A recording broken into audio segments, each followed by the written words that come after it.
here with me. I want to thank you for gifting and giving me the opportunity to unfold more of those layers of who you are.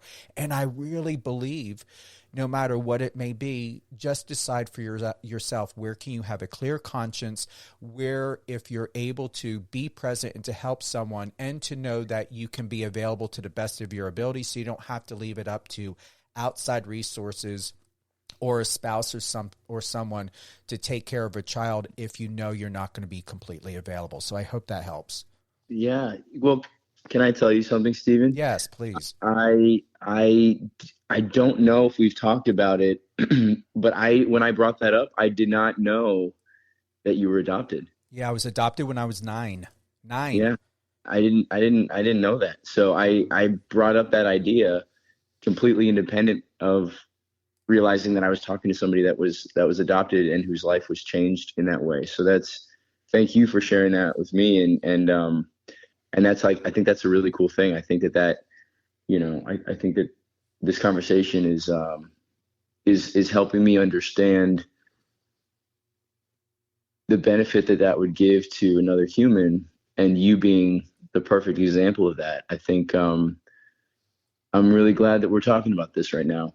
There was a film that I produced. It was a documentary, and I only bring this up because you mentioned some of the negative effects of not helping children as they go through the foster care system. I don't know if you know this, or I'll just say this for the listeners, but 50% of youth that are on the streets today, whether they're 16, 17, 18. I think up to 24 is the stat.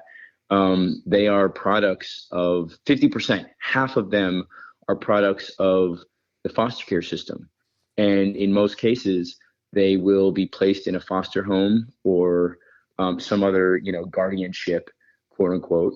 And they will turn 18, or in some states 21, and their guardians, in a lot of cases, who don't really care about them as people, they will stop receiving checks from the government. They will give the kid a backpack and say, okay, cool, get out of my house. You're on your own now. Mm-hmm.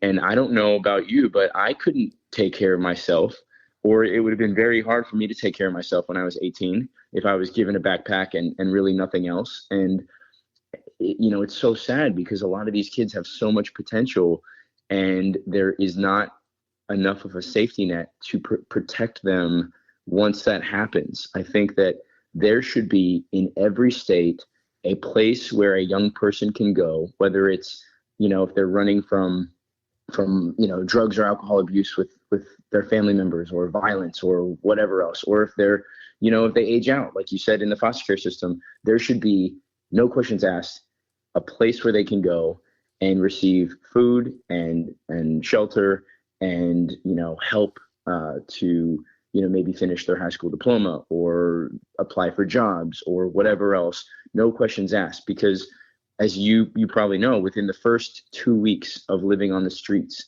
a young person will take drugs, even if they've never taken drugs before. And that's not because they are looking to take drugs. It's either to stay awake at night or to find, to find something in common with other youth that might be on the streets. So they're like, okay, cool, I'll try this and I'll be a part of this group for safety. And it's to sort of have that group that you can spend the night with for safety, because they're scared out of their minds and they don't have anybody else. And then in most cases, within the first month, they'll be robbed of all of their possessions. They'll be assaulted physically, and they will perform survival sex.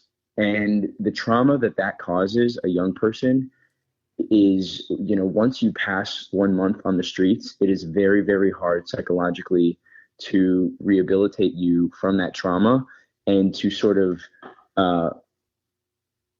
help you pass, help you become a healthy, productive member of society, which is what we want for all of our citizens, right? If you think about it just from a numbers, dollars and cents standpoint, we should be investing in the safety net for these young people so that we protect them from this trauma, so that they grow up to be healthy, productive, tax-paying members of society, and so that they're not on the streets, so that they're not, you know, stealing and going to jail and stuck in that system, which is also, you know, very hard to get out of once you're in it. There are so many reasons that we should have the safety net for these young people. And so that's why I produced this documentary. We released it in 2020. It's called Lost in America. And we traveled to 13 different cities and talked and get to know young people that are going through this very same situation that we're talking about. And then, you know, we were fortunate enough to get Rosario Dawson and Jewel, Grammy-winning artist Jewel. They were both executive producers on the film, and they're in the film. And Jewel talks about, you know, being homeless herself and washing her hair in the bathroom of a Wendy's, and now she's a Grammy-winning artist. Halle Berry in our film talks about her time at a battered women's shelter. John Bon Jovi in our film talks about opening a center for homeless families by where he grew up, in his neighborhood. So it's a really special film. You know, if anybody, it's not a really feel good film, just, you know, warning, but it's really a film that examines the issue of youth homelessness in our country today, and really begs the question, why is our government and our society not doing enough to protect these kids?